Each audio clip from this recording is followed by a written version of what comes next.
Shalom everyone, it's Kol Torah, it's Rabbi Shai Finkelstein, and this parasha is Parashat Teitzei.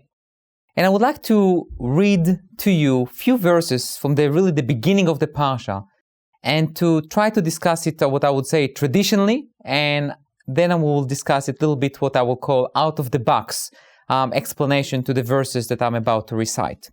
The Torah says, Ki tetzei milchama al oivecha, when you will go out for a war against your enemies.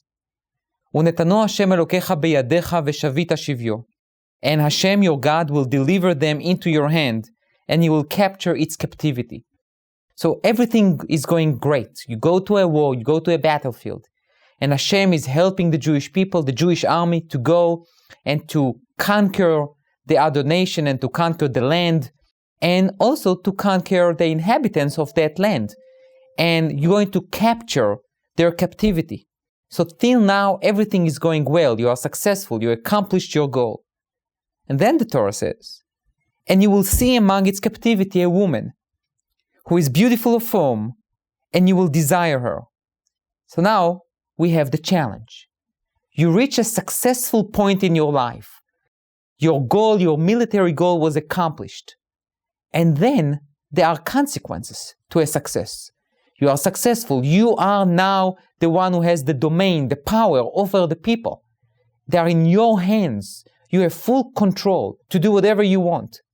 And the Torah says, stop. You can't do whatever you want. Let's say there is a temptation.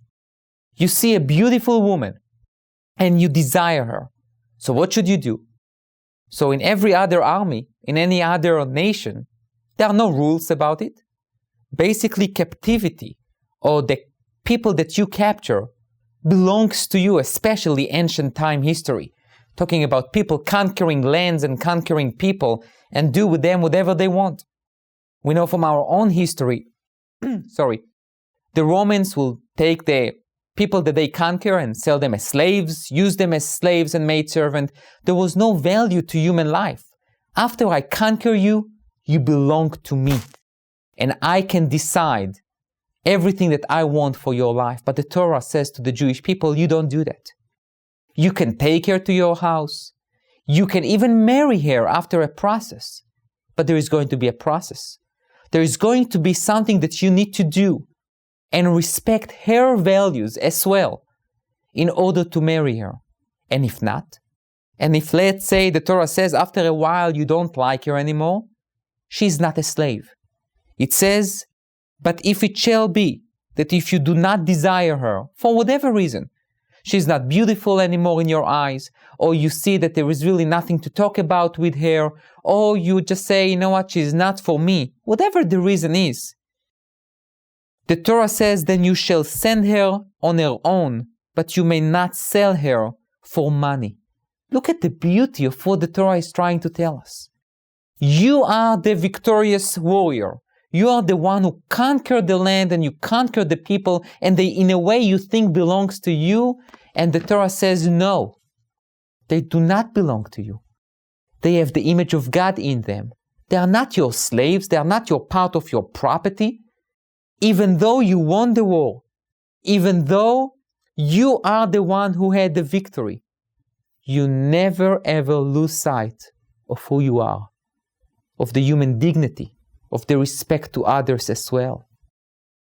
In a way, I see a link between the beginning of this parasha to something that we read last week in Parashat Shoftim, that talks about the priest, the special priest, who will go to a battlefield before the battlefield will take place, and he will tell the Jewish people that they need to have trust in God in the war, and also we'll talk about some of the exemptions from army duties.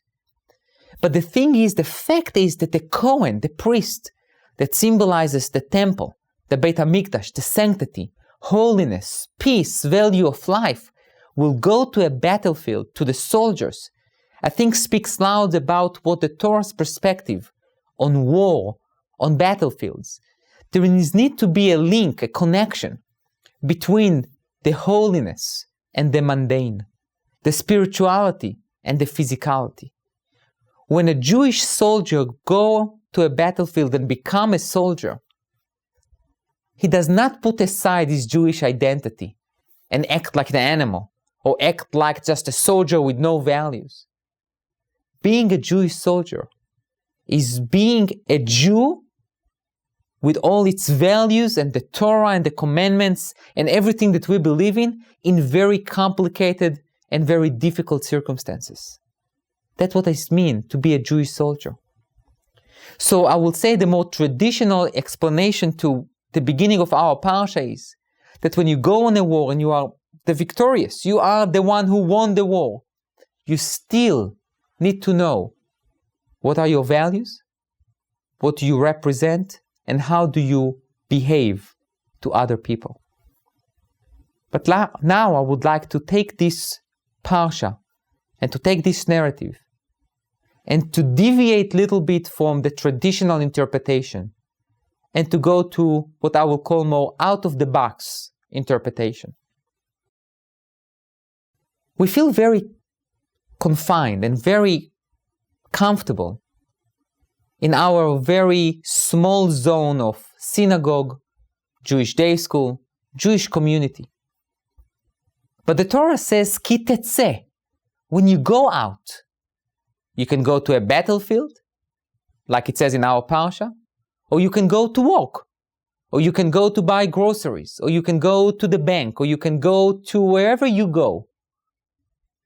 When you go out of this comfortable zone that we have, of this traditional society that we live in, when you go out, Ki Teitzei, when you go out, what are the values that you take with you? Do you understand? Do we understand that when we go out from the shul, from the synagogue, from the study hall, from the Jewish day school, from the yeshiva, from a place that we learned, do we go out with our values in us, with us? Do we understand that cheating at work is like cheating in shul? Do we understand that stealing from others is not tolerable, not in synagogue and not in other places? Do we understand that human life is always important? Do we understand that respect is something that applies also even if you are the CEO of a company and you need to treat your employees right? Do we understand that we can say hello to everyone and to greet everyone with a nice and warm face? The Torah places a challenge for us. Ki Teitzei, when you are going out, Unetano Hashem Elokecha biyadecha, and you feel that everything is in your hands, do we forget Hashem? Or Hashem is still with us in our lives? This is the question that we need to ask ourselves. And the answer should be yes. We remember Hashem, and we are committed to its values, not only in the synagogue, but also everywhere we go. Thank you.